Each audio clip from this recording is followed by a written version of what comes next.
Buenas noches, este es un video para la Universidad Virtual del Estado de Guanajuato. Es para la materia de Derecho Procesal Penal, el Unidad 1, Introducción al Sistema Penal Acusatorio. El reto número 1, ¿cuáles fueron los antecedentes latinoamericanos de la reforma constitucional? El asesor de la materia es el licenciado Arturo Trujillo Ramos. Bien, en esta ocasión voy a hacer un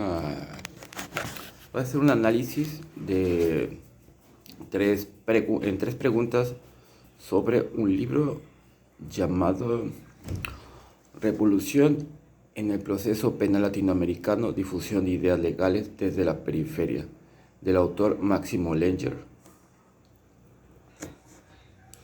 Bien, la primera pregunta dice: ¿a qué se refiere el autor cuando afirma que las reformas en materia de justicia penal se difundieron desde la periferia? Bueno, en este modelo de actores en países periféricos o semiperiféricos articulan y tienen un rol crucial en la difusión de leyes, normas políticas a otros países centrales o periféricos.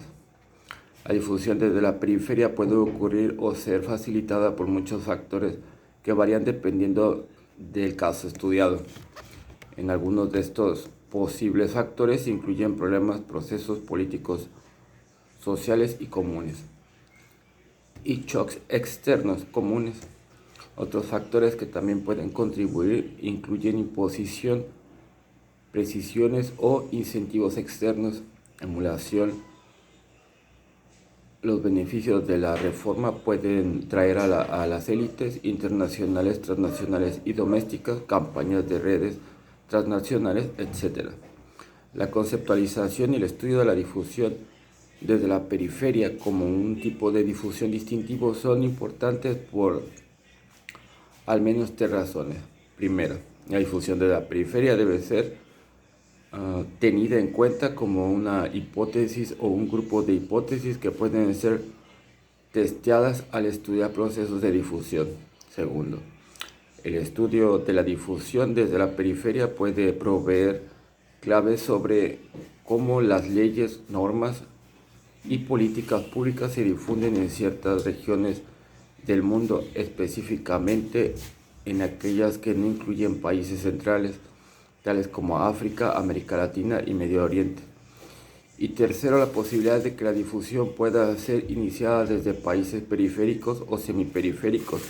Significa estudiar este tipo de países mejora nuestro entendimiento de nuestro mundo globalizado. Esta descripción es consistente en los datos existentes respecto de los países que han adoptado o no nuevos códigos acusatorios. En primer lugar, basado en las hipótesis de este trabajo, uno predeciría que los países que no han reconocido la real o percibida ineficiencia y falta de debido proceso y transparencia afectan sus sistemas de justicia penal, no adoptan reformas. La introducción de las primeras reformas penales, en las cuales ya eran acusatorias, sería en Argentina y posteriormente en Chile. Bien, la segunda pregunta nos dice: ¿qué distingue a los códigos inquisitivos y a los códigos acusatorios en Latinoamérica? Bien, en un código inquisitivo, un juez estaba a cargo de la investigación preliminar. La investigación preliminar era de naturaleza muy inquisitiva, era secreta y el imputado y su abogado, al menos hasta cierto momento predeterminado, no tenían acceso al expediente. No tenían acceso al expediente, al procedimiento en particular. Y los derechos del imputado eran muy limitados durante esa fase. Y al momento del dictado de la sentencia era predominantemente por escrito y en base a un expediente que se formaba con las pruebas que aportaba la policía, con autorización de un juez, ordenado por un juez, y también de la parte víctima se dicta una sentencia. A este momento ya se defendía el acusado, ¿verdad? Todo era por escrito, leía el expediente del juez y dictaba una sentencia. En los códigos acusatorios se caracterizan porque el juicio es oral y público. O sea que durante todo el procedimiento del juicio las partes tienen acceso al procedimiento, a los documentos que se ingresen, al expediente. Pueden tener entrevistas o pláticas ya sea con el Ministerio Público o con el juez, solicitando todo en audiencia dentro del debido proceso, ¿verdad? El dar más derechos al imputado durante la investigación preliminar también es una cosa nueva que se está implementando. Y el poner al fiscal a cargo de la investigación preliminar respecto a delitos menores. O sea, ahora el fiscal o el Ministerio Público son los que están a cargo de toda la etapa de investigación. Se divide en 3 partes. Y la otra cosa que distingue al código acusatorio, los nuevos códigos acusatorios, sería la prisión preventiva, que pues antes te acusaban de algo, te metían a la cárcel y después te preguntaban, ¿verdad? Ahora aquí el asunto es que la prisión preventiva solo es para casos de delitos que sean muy graves, acusaciones muy graves, y básicamente que existan elementos suficientes para que se acredite la responsabilidad de la persona que se pretende o a que se le pretende privar de la libertad.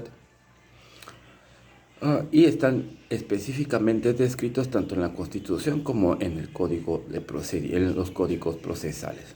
Bien. La tercera pregunta: ¿cómo influyeron los actores internacionales en la formación y expansión de la red de activistas y reformadores en América Latina? Los miembros de la red son entrepreneurs, ¿sí? La red es, ahora sí que profundizar un poquito más, la red era un grupo de personas, básicamente no eran funcionarios públicos, eran ahora sí que del orden privado, que estuvieron trabajando para que los países adoptaran los nuevos códigos acusatorios.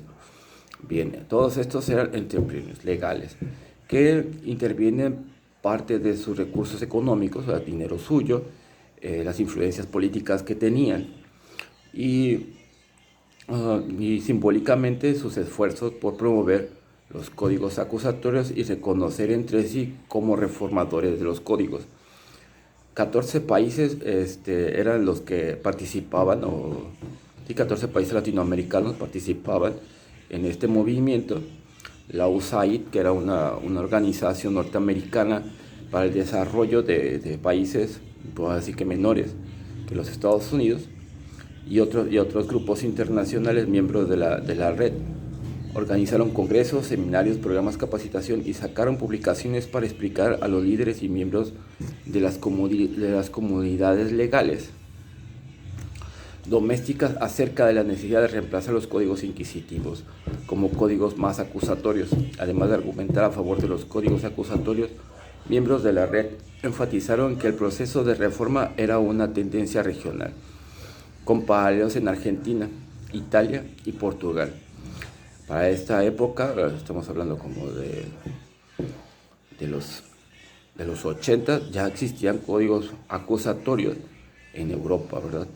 Esta referencia a una tendencia regional fue especialmente efectiva, ya que generó una especie de presión de grupos sobre algunos actores de países que todavía no habían introducido reformas, y así contribuyó a un efecto de cascada de códigos. Segundo, en todos los lugares, miembros de la red y actores internacionales encontraron al menos una persona local con influencia política para abogar por y promover apoyo político a estas reformas. Entonces la USAID y los miembros de la red ayudaron mediante el cabildeo a las legislaturas y otros actores domésticos claves. Los miembros de la red tuvieron la habilidad de presentar la introducción de los códigos acusatorios como una reforma de lidiar con todas estas demandas, convirtiendo a las reformas en atractivas para los actores con diferentes posiciones políticas.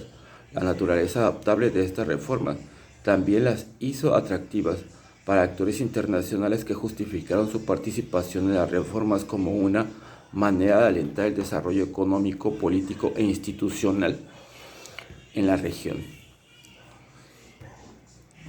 Algunas de estas reformas, tales como las reformas de Argentina, Chile, Costa Rica, ocurrieron sin participación sustancial de actores de países centrales.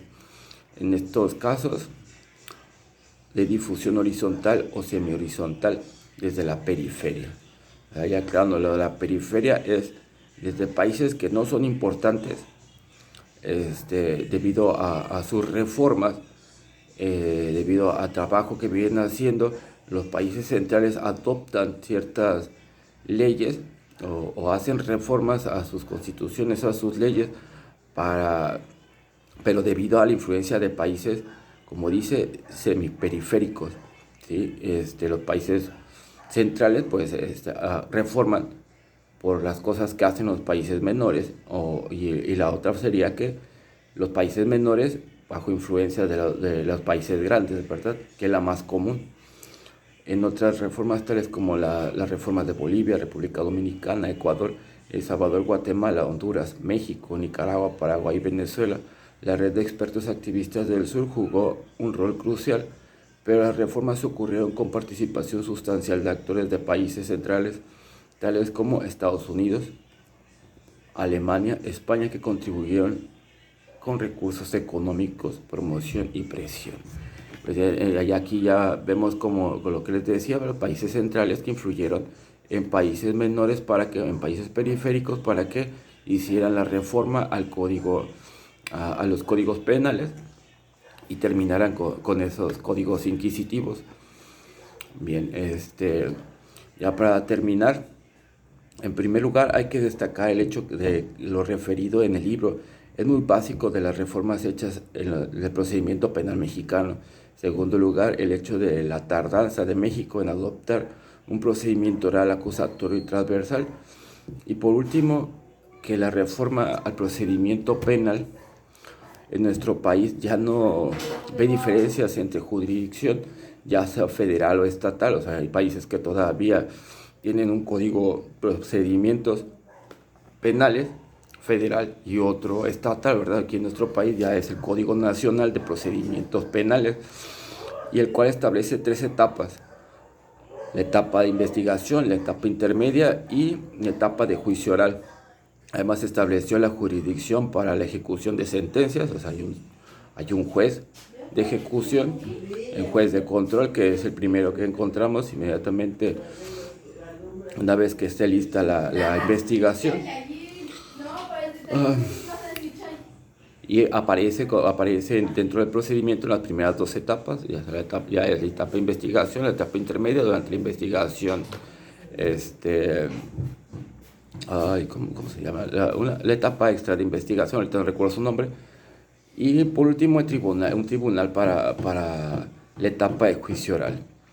Esta reforma hizo más personal el trato entre los litigantes y los jueces, ¿verdad? Entre las partes y el juez o los jueces, así como la relación se hizo más simple y más apegada al trato humano que merecen las personas. O sea, ya nos tratan más como personas. Se presenta uno, tiene una audiencia, una conversación con un juez. Ya no llega uno y deja un escritito y a ver si te atiende el juez, ¿no? Ya es más humano. Y como esta palabra lo dice, el nuevo Código Penal establece el inicio del cumplimiento de los derechos humanos que en México se había omitido cumplirlos, existiendo múltiples atropellos y castigos fuera de serie por faltas que no ameritaban. No se garantizaba reparación de los daños, y dentro del procedimiento, si en el escrito que se presentaba no existía prueba que le fue suficiente al juez, se terminaba posibilidad de poder hacer valer el derecho. En el nuevo código se tiene dos partes del gobierno, el Ministerio Público y el asesor jurídico para la parte ofendida o víctima, y existe la posibilidad de contratar de manera privada un abogado que asesora a la víctima. y para el denunciado. Existe un defensor y puede también contratar a su abogado. Aunque existen ciertos actos que atropellan los derechos de los imputados o denunciados, como el hecho de que aún con abogado contratado la audiencia se llevaría a cabo aunque no se haya podido notificar al abogado con pura presentación del defensor, pero pues ya estamos mejor, ¿verdad? En cuanto a la cuestión del libro La influencia de México para reformar su Código de Procedimientos Penales, no es desde la periferia y fue influenciada debido al incumplimiento de derechos humanos, a la gran influencia norteamericana y la necesidad de incrementar su calidad en la impartición de justicia, lo cual le daba los requisitos necesarios para mantener sanamente el Tratado de Libre Comercio o el trato con el extranjero, el cual se iba a incrementar como hemos visto, ¿verdad? Bueno, esto sería todo por mi parte. Muchas gracias. Mi nombre es Eduardo Zacarías Castillo Vázquez. Hasta la próxima.